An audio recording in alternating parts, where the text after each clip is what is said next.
Okay mga katakaw, samahan nyo akong maggisa ng gulay. Ibablanch lang natin ito. Um, Parang stir fry.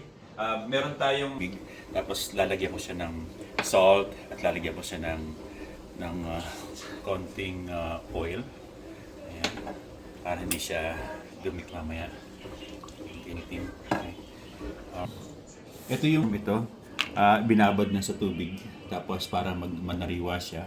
Tapos ano nga itong squid balls, what do you call it? Tayong sibuyas, onion. Meron tayong oyster sauce na ibablanch natin. Samahan niyo ako mga natin siya ng oil. Ito na konti.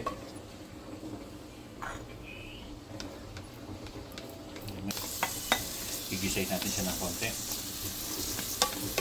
Itong ating mushroom. Dried mushroom. Hintayin lang natin siyang itong seafoods. Wow, ang ano. Ang takam. Susunod po natin ang ating fresh mushroom. Kumukulo na ang ating tubig. Bablanch natin ito ang ating gulay. Natin ang ating pampalasa oyster sauce.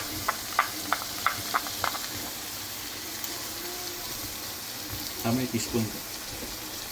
Tantiameter. Lalagyan natin yung sabaw ng pinagbabaran kanina ng mushroom. Hintayin natin siyang kumulo hanggang sa lumapot. And that's it. Okay, luto na itong ating toppings. Set aside muna natin ito hanggang sa hintayin natin maluto yung ating mga gulay. Hanguin natin ito at ibablanch naman natin yung ibang gulay. Buharin mo natin siya.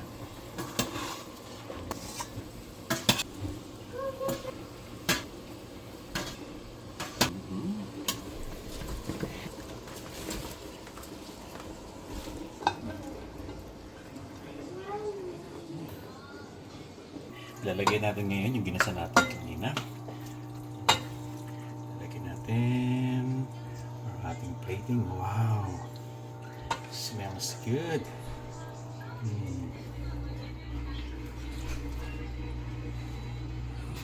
Wow! Alright!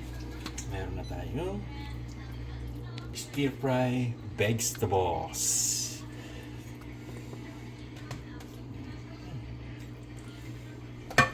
Okay, maraming salamat. Thank you for watching, mga katakaw.